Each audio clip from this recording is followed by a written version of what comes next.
Mes chers frères et sœurs, nous sommes en ce jour réunis dans l'église virtuelle de mon Bitcoin et mon couteau pour nous pencher sur la question délicate de la religion et du métaverse. Amen. Bon alors, faut pas non plus prendre ça trop à la rigolade, je pense que c'est un sujet vraiment sérieux, la religion et le métaverse. C'est une question importante parce que ça concerne énormément de gens dans le monde. Et pour que cette technologie s'installe dans la société, il faut que ça puisse être accepté. Donc je me suis demandé comment ça pouvait être perçu et est-ce que ça s'intégrait ou pas à la religion. Donc j'ai fait mes petites recherches, comme d'habitude, et tu vas pouvoir regarder tout ça. Je vais faire un panorama de ce qui se passe à travers le monde et dans différentes religions avec le métaverse. Et maintenant c'est l'heure de la quête, comme à l'église. Donc je vais passer... Ah, je suis là avec mon petit machin, et tu vas me distribuer des likes, et des abonnements, et faire sonner la cloche, et t'abonner sur mes réseaux sociaux.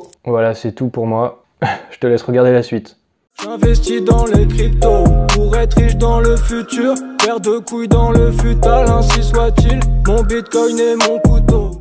Alors, au nom du Père, du Fils et du Saint Métaverse, j'avais fait un tweet là-dessus, à propos d'un article qui parlait justement du métaverse, des églises dans le métaverse, les églises virtuelles, pendant les temps de pandémie, pendant tous ces confinements, ces couvre-feux, toutes ces restrictions, quand les gens ne pouvaient plus se rendre directement dans leur lieu de culte, des fidèles ont commencé à se rassembler dans des églises virtuelles pour pouvoir maintenir leur routine religieuse. Et un membre de l'église de Jésus-Christ des Saints des Derniers Jours à New York, Monsieur Bernal, au début il avait l'esprit plein de doutes quand il a mis pour la première fois son casque VR sur la tête pour pouvoir faire des prières dans le métaverse. À ce propos, je sais pas si on dit le métaverse ou la métaverse, j'ai vu les deux écrits avec ou sans E à la fin, mais c'est pas important tant que tout le monde comprend. Et du coup, ce brave Monsieur Bernal, après quelques temps, il s'est rendu compte que son expérience était même bien meilleure dans le métaverse que dans l'église qui est bien réelle. Il avait l'impression de flotter dans un pays des merveilles en 3D. Et d'après lui, c'est même mieux que la réalité. Il s'est retrouvé au milieu des falaises rocheuses et de rivières, avec son avatar de berger qui le guidait dans des illustrations numériques de passages bibliques qui lui semblaient très réels. Du coup, il avait l'impression de vivre d'une manière encore plus immersive sa foi, du coup, plus immersive que quand il était dans l'église. C'est ce qu'il dit là. Je n'aurais pas pu vivre une expérience aussi immersive en étant assis sur mon banc dans l'église. J'ai pu voir les Écritures d'une nouvelle manière. En fait, il a pu se projeter plus facilement en fait, et mieux faire travailler son imagination, du coup, je suppose, pour se représenter tout ça. Plus que se le représenter, il y avait des représentations virtuelles dans le métaverse. Ces messes virtuelles dans lesquelles était Monsieur Bernal, c'était organisé par DJ Soto, un ancien prof de lycée et pasteur d'une petite église qui est une église réelle, mais du coup il a fait ça aussi dans le métaverse. Il y a un article du journal du Cogne qui en parle un peu plus, et le pasteur DJ Soto, alors DJ, je crois pas que ça doit être de la musique, hein. Ça doit être les initiales de son prénom, c'est un peu bizarre quand même sinon, mais pourquoi pas, tout est possible, on est en 2022. Et donc ce pasteur il dit « Nous sommes une église Web3, une première en son genre qui conduira la chrétienté dans le brave monde de la crypto-monnaie, des DAO, de la blockchain et d'autres technologies de nouvelle génération. Amen. » Et effectivement, avec ces nouvelles technologies, il s'en passe des choses. En Inde, il y a eu un couple, alors à ce moment-là de l'article, c'était le 27 janvier, un couple qui était sur le point de se marier dans le métaverse. Depuis, ce mariage a eu lieu, il s'est bien déroulé, il a eu lieu le 6 février. Et ce qui s'est passé en fait, c'est qu'à cause des restrictions dans leur région du sud de l'Inde, à cause des restrictions avec le virus Omicron, le mariage était limité à 100 invités, 100 personnes maximum. Du coup, comme le dit le marié lui-même, Dinesh Padmavati, ils étaient un peu frustrés de ne pas pouvoir inviter tout le monde. Ce qui se comprend, et ils ne voulaient pas seulement faire une sorte de réunion Zoom. Donc ils se sont donné les moyens. C'est aussi parce que Dinesh, il travaille dans la tech en fait, dans les nouvelles technologies. Et ils ont créé un métaverse exprès pour leur mariage, dans un univers d'Harry Potter, parce que les deux mariés sont fans d'Harry Potter. Il y a eu 2500 invités dans ce mariage-là. Du coup, faut imaginer toute la famille, les grands-parents, les enfants. Ça peut vite être un bordel. Je sais pas exactement comment ça s'est passé, ce mariage-là, mais en tout cas, ça s'est bien passé. Et en fait, ils ont même représenté un avatar du père défunt de la mariée qui était mort l'année d'avant, et ils l'ont représenté sous forme d'avatar. Et donc le mariage s'est bien déroulé le 6 février, et le père défunt de la mariée a accueilli les invités, du coup l'avatar. J'ai trouvé quelques images du coup de ce métaverse, de ce mariage, c'est ce que vous voyez là. Alors apparemment tous les invités avaient le même avatar. Voilà comment ça s'est passé. Du coup voilà à quoi ressemblait l'avatar. Tous les mêmes, gris, pas hyper beau, mais bon, c'était pas forcément le plus important. Le plus important c'était qu'ils puissent tous être réunis pour célébrer ce mariage. Puis c'est marrant, on voit des fois des gens qui courent un peu partout, c'est original quoi.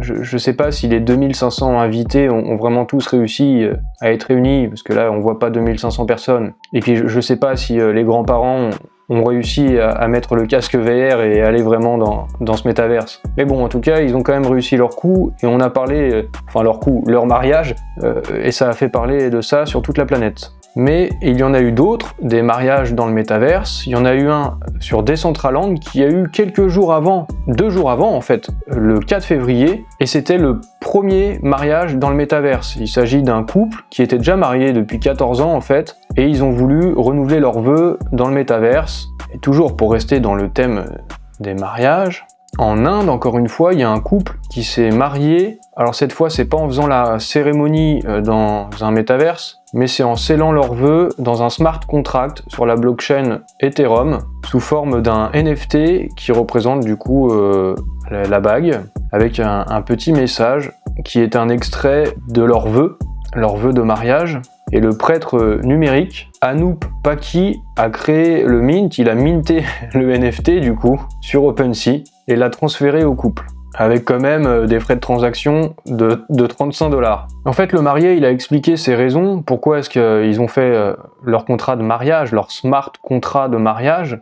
C'est parce qu'il a vu que dans différents pays, c'était en train de se faire, qu'il y avait des mariages sur la blockchain, ça l'a motivé, c'est qu'il doit être aussi quand même assez passionné par la technologie. Il pense que la blockchain est là pour durer, qu'elle apporte de la sécurité et qu'elle fait progresser la démocratie, et qu'on n'a pas besoin de dépendre de quelqu'un pour faire nos affaires comme ça. Du coup, c'est l'idée, comme le disait le prêtre précédemment, même si c'est assez marrant et que c'est un prêtre, mais avec les DAO et avec toutes ces technologies de la blockchain, que les gens peuvent s'organiser eux-mêmes. Alors j'ai un peu poussé mes investigations et je me suis dit, mais qu'en est-il des religions d'une manière générale? Comment est-ce que ça peut être perçu? Le métaverse, un univers virtuel? Et j'ai vu en fait que c'est quelque chose qui est discuté par pas mal de religions. Par exemple là, The Times of Israel, c'est un article qui parle donc du métaverse et des juifs. Alors là c'est en anglais, donc je préfère vous parler d'un autre article en français. Et là on parle de rabbins qui sont dans le Colorado et en Ontario, au Canada. Et ils ont annoncé ensemble des plans pour le premier Abad du métaverse. Je sais pas vraiment ce que c'est Abad, mais donc ça concerne la foi judaïque. Et un des rabbins a déclaré que si les gens sont là, alors nous devrions l'être aussi. Alors il y a un autre rabbin qui a plaisanté en disant qu'il était à peine capable de faire fonctionner un télécopieur, mais qu'il fallait atteindre les gens là où ils se trouvaient. Alors j'ai regardé ce que c'était, et en fait c'est une sorte d'espace pour les juifs dans les métaverses, du coup des accès dans Decentraland, dans Sandbox et dans Meta. Et donc on voit dans Decentraland la localisation carrément du Mana Jewish Center. S'il y en a parmi d'entre vous qui sont dans Decentraland, vous pourrez aller jeter un œil. Mais bon, j'ai encore un peu fait le tour, j'ai essayé de savoir un peu ce qui se disait dans différentes religions à ce propos. Et il y en a qui pensent que ça peut présenter un risque, le métaverse, pour la spiritualité. Ils s'interrogent sur le rapport réel aux autres. La personne est totalement déshumanisée, ça bouleverse notre rapport à l'espace-temps, il faut rester vigilant. Cette extrême virtualisation nous arrache de la réalité et du transcendant. Le fait que nous passions autant de temps devant nos écrans nous empêche d'avoir une juste compréhension de la création. cela devrait amener les églises à se poser la question de leur stratégie numérique. Dans cet article, il est évoqué des craintes quant à l'utilisation des activités spirituelles récupérées comme des données, du coup la data. Accepterons-nous qu'après avoir visionné la vidéo du culte, le spectateur soit happé par l'algorithme et passe ses 2 prochaines heures à regarder des vidéos inutiles, voire nocives? Finalement, c'est des questions qui peuvent aussi se poser pour l'Internet qu'on a déjà aujourd'hui, pas seulement le Web3 et le métaverse. Je suis tombé aussi sur un blog qui s'appelle islamandbitcoin.com.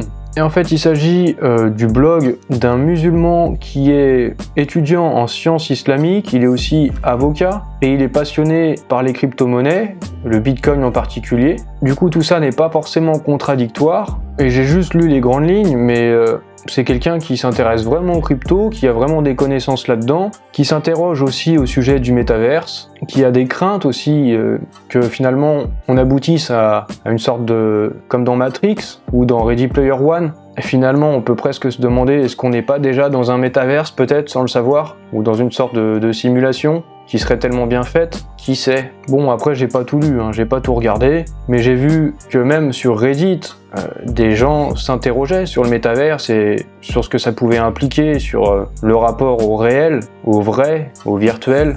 Et même sur YouTube, du coup, j'ai vu des gens qui discutaient entre eux et qui débattaient sur toutes ces questions-là de la religion et du métaverse. Et en fait, c'est plutôt normal de se poser toutes ces questions. Et moi aussi, si je fais cette vidéo, c'est parce que je me dis, en fait, il y a énormément de gens dans le monde, une immense majorité des gens qui sont croyants. Alors, je vais vous montrer quelques chiffres. Dans cet article du Monde, il y aurait 2,2 milliards de chrétiens, soit 32% de la population, 1,6 milliard de musulmans, 23% de la population. Donc les chrétiens et les musulmans réunis, ça fait 55% de la population mondiale déjà. Il y a 1 milliard d'hindous, 500 millions de bouddhistes, 14 millions de juifs, plus de 400 millions de pratiquants d'autres religions encore. Il y a même des animistes et tout ça, il y a plein de religions. Et finalement, il y a seulement 1,1 milliard de gens, soit 16% de la population mondiale, qui n'a pas d'affiliation religieuse, mais quand même, bien souvent, même ces gens qui n'ont pas d'affiliation religieuse se reconnaissent une forme de croyance spirituelle. Et je pense que pour l'adoption de cette technologie, du métaverse, est-ce que ça se fera, est-ce que ça se fera pas? Je pense qu'il y a quand même des chances que ça se mette en place au fur et à mesure, mais il faut prendre en compte les croyances des gens quand il y a autant de gens dans le monde qui sont rattachés à une religion. Je pense que c'est quelque chose à prendre en compte dans l'acceptation de cette nouvelle technologie. Et finalement, comme d'hab, cette vidéo, c'est de la réflexion. La religion, c'est quand même un sujet assez sensible, je pense que tout le monde est au courant, et donc dans cette vidéo, j'apporte aucun jugement de bien ou de mal, j'apporte juste des informations et j'ai essayé de faire une sorte de tour d'horizon de tout ce qui se passait un peu, et je pense que j'ai encore rien trouvé, parce qu'on est aussi qu'au début seulement, donc c'est difficile de savoir vraiment quel est le rapport entre la religion et le métaverse aujourd'hui. Je mets un peu d'humour dans cette vidéo, il faut bien, mais je porte aucun jugement sur toutes les religions, c'est pas le sujet de la vidéo d'ailleurs. Chacun est libre de ses croyances, et bon, tout ça, c'est plus pour s'interroger, comme d'habitude, c'est ce que j'aime bien faire. Et en même temps, je trouve que c'est assez divertissant de voir ce qui se passe dans le monde sur ces sujets-là. Et puis on tombe sur des trucs assez originaux, quoi. C'est assez marrant. Aujourd'hui, c'est encore anecdotique, mais c'est quand même étonnant, je dirais, de voir qu'une des premières utilisations, un des premiers cas d'usage du métaverse, ça concerne des choses qui ont des rapports avec la foi, quand même. Les mariages ou des églises virtuelles. Et ça m'a beaucoup surpris de tomber sur ces informations-là. Bon, quelle que soit ton obédience, quelle que soit ton église, ton lieu de culte, ton temple, ta synagogue ou ta mosquée, eh ben tu peux liker cette vidéo, lâcher ton meilleur like, t'abonner et puis continuer de regarder mes prochaines vidéos. En tout cas, vous êtes tous les bienvenus sur l'église, la chaîne, la sainte chaîne YouTube, Mon Bitcoin et mon couteau.